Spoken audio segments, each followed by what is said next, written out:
Freelancing বলতে আমরা কি বুঝি আসলে, যে ঘরে বসে আমি কিছু ইনকাম করব। কোডিং যদিও একটু টাফ, কঠিন বিষয়, বাট আমার প্রয়োজনটা আমাকে বোঝালো যে না, আমাকে পারতেই হবে। ছোট একটা কাজ দিয়েছিল, বাজেটটাও ছোট ছিল, বাট সেটা আমার কাছে অনেক ইম্পর্টেন্ট। এখন দেখা যাচ্ছে আমি অনেক বড় বড় বাজেটের কাজ করি, বাট সেই প্রথম যে ফিলটা, এটা কিন্তু এখন পাই না। এখন সব ইজি হয়ে গেছে। আমি এখানে নিজের স্কিল ডেভেলপমেন্ট করে একটা ইন্টারন্যাশনাল মার্কেট প্লেসে জব করতে পারছি। এটার অনেক বেশি সুবিধা আছে। আমি যেমন বেকারত্ব কমাতে পারছি, তেমনি ফ্রিল্যান্সিংটা কিন্তু কোনো বাধা ধরা কোনো জব না। আমি আমার ইচ্ছা মতো কাজ করতে পারছি। আমার ফ্রিল্যান্সিং শুরুটা মূলত কোভিড টাইম থেকেই শুরু হয়। আমি আগে টিউশন করতাম। আমার ফ্যামিলিতে আমি, আমার ছোট ভাই, আমার মা, আমার ফ্যামিলির রেসপন্সিবিলিটি আমার ওপর। তো যখন কোভিডের পরে সব কিছু লকডাউনের কারণে বন্ধ হয়ে যায়, এক প্রকার আর্নিং সোর্সটাও বন্ধ হয়ে যায়। আর এর আগে থেকে তেমন ফ্রিল্যান্সিং নিয়ে ঘাটাঘাটি করা হতো না। দেন একটা মাথায় চাপ পড়ে যায় যে আমাকে ইনকাম করতে হবে, আমাকে কিছু করতে হবে। তারপর ইউটিউবে অনেক ঘাটাঘাটি করি। আসলে ওইভাবে ইউটিউবে তেমন রিসোর্স পাওয়া যায় না যদি আমার কোনো হিন্টস না থাকে বা কিওয়ার্ড না জানি। আমার পরিচিত একজন আমাকে ফরিদজনী ভাইয়ের যে ইউটিউবে ফ্রি ভিডিওগুলো থাকে, সেই ভিডিও রিসোর্সের লিঙ্কটা দেয়। তো আসলে প্রথমেই কোনো কিছু না জেনে হুটহাট কোনো সাবজেক্ট নিয়ে শুরু করা, এটা একটু টাফ বিষয়। আমি আগে থেকে জানি না আমি কি ওয়েবে যাব, না গ্রাফিক্সে যাব, না ডিজিটাল মার্কেটিংয়ে যাব। যার কারণে তখন আরেকটা ধাপে আমি একটু কনফিউজড হয়ে যাই যে আদৌ কি আমি ফ্রিল্যান্সিংয়ে আগাবো নাকি আমি অন্য কিছু করব। আর ঘরে বসে আসলে করার মতো তেমন কিছু মাথায় আসছিল না। তো আরেকজনের নাম এখন বলতে চাচ্ছি না, সে আমার খুব প্রিয় একজন কাছের মানুষ। তার এই সেক্টর খুব ভালো আইডিয়া ছিল। তো সে প্রথমে আমাকে বেসিক কম্পিউটারটা শেখালো। বেসিক কম্পিউটার শেখানোর পরে সে ওয়েবেই তার ভালো নলেজ ছিল। আর ওয়েব লাইনে তখন HTML CSS দিয়ে শুরু করতে হয় মেইনলি, বেসিক্যালি HTML CSS কিছুটা শেখালো। তখন আমার মনে হচ্ছিল যে এই বিষয়টা আমি হয়তো পারবো। কোডিং যদিও একটু টাফ, কঠিন বিষয়, বাট আমার প্রয়োজনটা আমাকে বোঝালো যে না, আমাকে পারতেই হবে। আমি তখন ঢাকায় ছিলাম, ঢাকা থেকে গ্রামে চলে যাই। আর গ্রামে আসলে নেটওয়ার্কিং সিস্টেমটা খুব বাজে। ওয়াইফাই নাই, ইন্টারনেট ফ্যাসিলিটি নাই, এটা আরেকটা বাধা হয়ে দাঁড়ালো। তো যেই প্রিয় মাসটার কথা বলছি, সে, এটা খুব মজার বিষয়, সে কি করতো, আমাকে ভিডিও ডাউনলোড করে পেন ড্রাইভে করে কুরিয়ার করতো। আমি সেটা বাসায় বসে পেন ড্রাইভ থেকে সেই ভিডিও দেখে প্র্যাকটিস করতাম। সেই সময়টা একটু কঠিন ছিল, কারণ আমার খুব দ্রুত শিখতে হবে, পারতে হবে, আর্নিং করতে হবে, এটা এক ধরনের মাথায় প্রেশার। আবার দেখা যাচ্ছে এত প্রতিবন্ধকতা, ইন্টারনেট নাই, কারেন্ট থাকে না, বিভিন্ন ধরনের সমস্যা। তো এত কিছুর মধ্যেও প্র্যাকটিস করে যাই। তারপর অনলাইনে একটা কোর্স করব চিন্তা করি। প্রয়োজনে ভাইয়ের সাথে শিখবে সবাইতে যোগাযোগ করি, কারণ ভাইয়ের ভিডিওগুলো দেখে আমার আসলে ভালো লেগেছিল। আর একটা ইনস্ট্যান্ট গাইডলাইন দরকার ছিল। তখন ভাইয়ের অনলাইন ক্লাসটা করি, ওইভাবেই কন্টিনিউ করি। ফ্রিল্যান্সিং বলতে আমরা কি বুঝি আসলে, যে ঘরে বসে আমি কিছু ইনকাম করব। এখন কিভাবে ইনকাম করব বা কিভাবে কাজ করব, এই বিষয়গুলো কিন্তু একজন বিগিনার জানে না। সেক্ষেত্রে তাকে প্রথমত বেসিক কম্পিউটার শিখতে হবে। তারপর সে ইউটিউবে যদি একটু রিসার্চ করলো, ঘাটাঘাটি করলো, কারণ অনেক সেক্টর আছে। ওয়েব আছে, গ্রাফিক্স আছে, ডিজিটাল মার্কেটিং, ইথিক্যাল হ্যাকিং, সেক্টরের তো অভাব নেই। এখন এক একজনের এক এক দিকে ইন্টারেস্ট থাকে। আমি চাইলেই যে কাউকে বলতে পারবো না যে তুমি ডিজিটাল মার্কেটিং শিখো, কারণ তার কোডিংয়ে ভালো লাগতে পারে। আবার যে কোডিং ভালো লাগে না, তাকে আমি জোর করে আবার ওয়েবে আনতে পারবো না।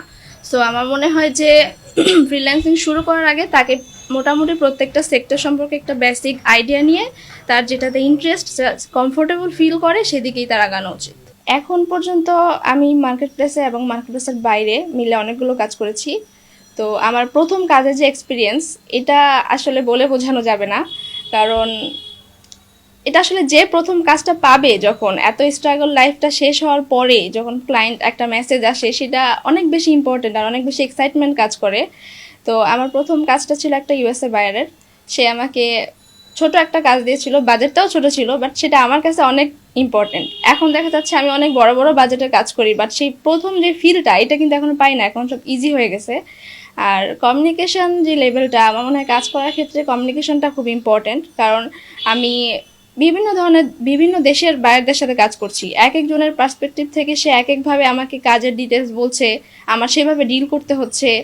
সব কিছু মিলিয়ে মোটামুটি ক্লায়েন্টদের সাথে ভালো কমিউনিকেশন করার কারণে অনেক কাজ করা হয়েছে এই পর্যন্ত।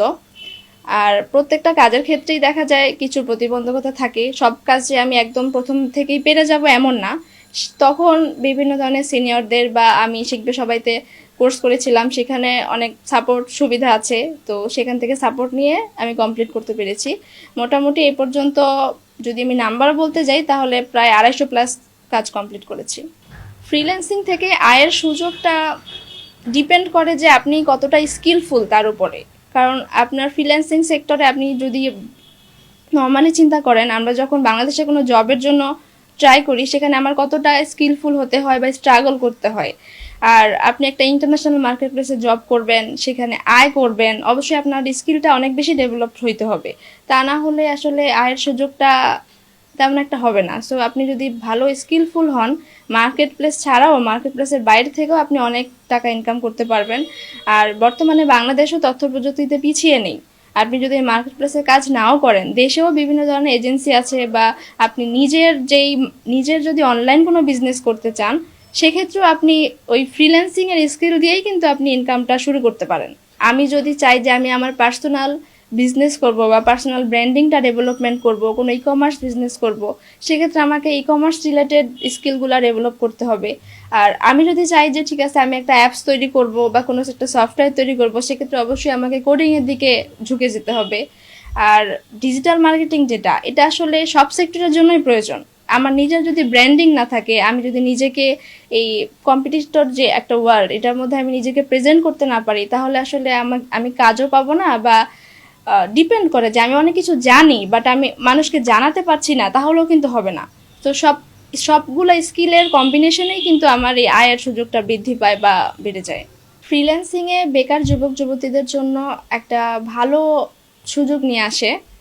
বর্তমানে আমাদের দেশে জনসংখ্যার তুলনায় চাকরির বাজার খুব কম। আর প্রতি বছর এত এত গ্র্যাজুয়েশন কমপ্লিট হচ্ছে, মাস্টার্স কমপ্লিট হচ্ছে, বাট সেই তুলনায় যে চাকরির পোস্ট সেটা কিন্তু খালি হচ্ছে না। সেক্ষেত্রে আমি যদি ফ্রিল্যান্সিং সেক্টরে আসি, আমার কিন্তু আর জবের পিছনে ঘুরতে হচ্ছে না। আমি এখানে নিজের স্কিল ডেভেলপমেন্ট করে একটা ইন্টারন্যাশনাল মার্কেট প্লেসে জব করতে পারছি। এটার অনেক বেশি সুবিধা আছে। আমি যেমন বেকারত্ব কমাতে পারছি, তেমনি ফ্রিল্যান্সিংটা কিন্তু কোনো বাধা ধরা কোনো জব না। আমি আমার ইচ্ছা মতো কাজ করতে পারছি। আমি চাইলে আমি ক্লায়েন্টের প্রজেক্টটা নিলাম, আমি চাইলে নিলাম না। আমার নিজের সময় সুযোগ মতো আমি কাজ করতে পারছি। এটা একটা বড় ধরনের সুবিধা।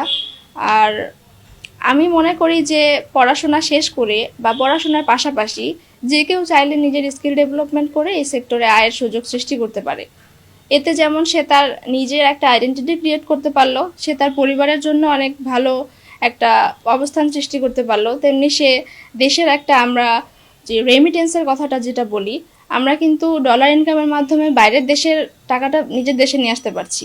অনেকে মনে করেন যে আমি ইনকাম করলাম, মাসে এত এত ডলার ইনকাম করলাম, কিন্তু বাংলাদেশে তো পেপাল সাপোর্টেড না, এখন আমি আমার টাকাটা, ডলারটা আমি কি করে টাকায় আনবো, বা এটা নিয়ে আসলে হিউজ একটা কনফিউশন। তো আমি এটা এখন ক্লিয়ার করে দিচ্ছি। আমি যদি ফাইবারের কথা বলি এক্সাম্পল হিসেবে, আমরা যখন ফাইবারে কাজ করি, ফাইবারে ক্লায়েন্ট পেমেন্টটা সেন্ড করার পর সেটা ফাইবারে এসে জমা হয়। পরবর্তীতে আমরা সেটা ফাইবারের মাধ্যমে আমাদের যে নিজের পার্সোনাল পেওনিয়ার অ্যাকাউন্ট, পেওনিয়ার কিন্তু অনেকে কনফিউজ থাকে যে পেওনিয়ার কি বাংলাদেশে সাপোর্ট করে কিনা, বা আমরা পেওনিয়ার অ্যাকাউন্ট খুলতে পারবো কিনা। এটা কিন্তু খুব ইজি বিষয়, আমরা চাইলেই যে কেউ পেওনিয়ার অ্যাকাউন্ট খুলতে পারবো। পেওনিয়ার অ্যাকাউন্ট যদি ভেরিফাইড হয়, সে তার ফাইবারের ব্যালেন্সটা পেওনিয়ার অ্যাকাউন্টে ট্রান্সফার করতে পারবে। আর পেওনিয়ার অ্যাকাউন্টের সাথে আবার আমি চাইলে বাংলাদেশের যে কোনো লোকাল ব্যাংক আমি অ্যাড করতে পারি, সেটা any kind of local bank. So আপনার বাংলাদেশে একটা ব্যাংক অ্যাকাউন্ট থাকলে আপনি কিন্তু সেই ইন্টারন্যাশনাল যে ব্যাংক, পেওনিয়ারের কথা বলছি, সেখান থেকে ইজিলি টাকাটা আপনার লোকাল ব্যাংকে ট্রান্সফার করতে পারছেন, দেন আপনি টাকাটা উইথড্র করতে পারছেন।